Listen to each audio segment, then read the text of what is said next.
தைப்பூசம் வந்து பிப்ரவரி 1 வருது. நம்ம நாளையிலிருந்து விரதம் இருக்க ஆரம்பித்தா ஒரு 6 நாள் விரதம் இருக்கலாம். 7ஆம் நாள் தைப்பூசமா இருக்கும். தைப்பூச விரதம் எப்படியெல்லாம் இருக்கலாம் அப்படிங்கிறத நாம் தான் முடிவு பண்ணிக்கணும்.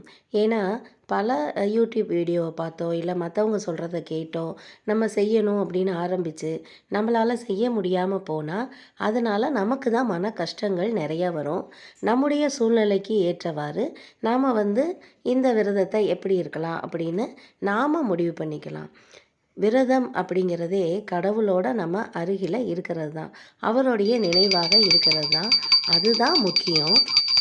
இந்த வருஷம் தேவையில்லாத விஷயங்களெல்லாம் விட்டுட்டு அவர் நமக்கு கொடுத்த எல்லாவற்றிற்கும் நன்றி சொல்லிக்கிட்டே இருப்போம். அப்படி ஒரு விரதம் இருந்து பார்க்கலாம் இந்த வருடம். இந்த விரத சமயத்தில் தேவையற்ற பேச்சுக்களை தவிர்க்கிறது, தினமும் முருகனோட ஏதாவது ஒரு பாடலை பாடுறது, நம்மோட தினசரி வேலைகளை சிறப்பாக செய்கிறது, இப்படியும் விரதம் இருக்கலாம்.